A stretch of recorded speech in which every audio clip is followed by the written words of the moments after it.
안녕하십니까, 알림이 황희두입니다. 어제 오후에 굉장히 열받는 소식이 전해졌습니다. 한동훈 위원장 딸의 스펙 쌓기 의혹을 수사한 경찰이 시간을 질질 끌다가 1년 8개월 만에 불송치 결정을 내렸기 때문이죠. 다들 기억하시다시피 문제가 한둘이 아니었습니다. 그런데 정말 어처구니 없는 건 경찰에서 미국 대회 측이 개인정보 보호를 이유로 자료 제공을 거부하니까 그냥 확인할 수 없었다. 그래서 그냥 이대로 마무리한다는 겁니다. MBC PD수첩에서 촬영은 6월 9일에 하는데 이미 7월 26일까지 봉사활동 완료한 것으로 한동훈 딸 자필 사인까지 확인됐던 거 이 자체가 허위 조작 아닙니까? 이뿐만 아니라 스펙 관련 의혹이 한둘이 아니었는데요. 이러니 해당 소식을 접한 시민들은 나라가 무법천지다. 정말 어처구니가 없다. 저들은 법 위에 사는 거냐. 조국 전 장관을 향해 들이댔던 잣대 반의 반이라도 들이대봐라. 이런 반응들이 나오는 겁니다. 한동훈 위원장이 핸드폰 비밀번호도 풀지 않고 모른 척 했던 거, 이걸 민주진영 정치인들이나 일반인들이 했다고 생각해 봅시다. 이러니까 불공정, 비상식, 모렴치란 얘기가 나오는 겁니다. 그러던 말던 한동훈 위원장은 아주 별소리를 다 하고 돌아다니고 있는데요. 이러니 민주당에선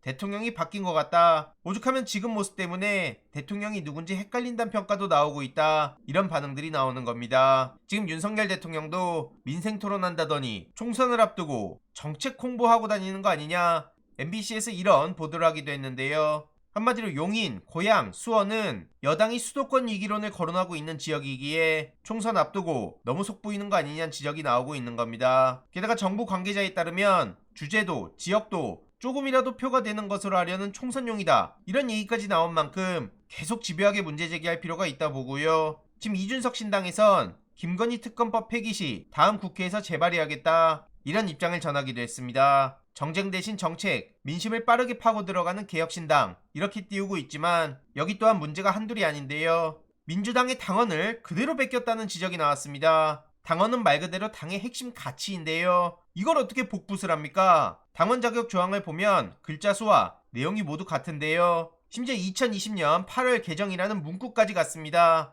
애초에 싹수가 보인다는 비판이 나올 수밖에 없는 거고요. 이러니 정치권에서도 당연히 어처구니가 없다는 반응이 대부분인 겁니다. 국힘한 초선 의원도 저런 행태를 개혁이라고 할 수 있을지 모르겠다 이렇게 지적했고요. 실무자는 이 사실 자체를 인지하지 못했다고 합니다. 그리고 신당의 키 색상은 오렌지로 국민의당의 상징색을 그대로 쓰는 거 아니냐 이런 지적까지 나왔고요. 안철수 씨와의 지긋지긋한 인연 계속 이어가려는 겁니까? 하여튼 입만 살았지 이준석 신당도 어떻게 될지 뻔히 보입니다. 지금 검찰에선 변호사 이재명의 징계를 신청한다 이런 입장을 보여서 민주당에선 즉각 반발하기도 했는데요. 검찰이 기소해놓고 기소됐으니 품위유지 의무 위반이라고 징계한다는 건 실컷 괴롭혀놓고 왜 맞고 다니냐고 시비 거는 꼴 아니냐 이런 비판도 나왔는데요. 아무튼 방금 전 이재명 대표님이 보름 만에 당무에 복귀했습니다. 세상 사람 고통에 비하면 사소한 일이다. 국민들의 고통을 덜어주기 위해 최선을 다하겠다. 이런 입장을 전했고요. 총선 승리를 위해 관련한 소식 계속 전해드리도록 하겠습니다. 이번 내용도 유익했다면 구독, 좋아요, 알림 설정,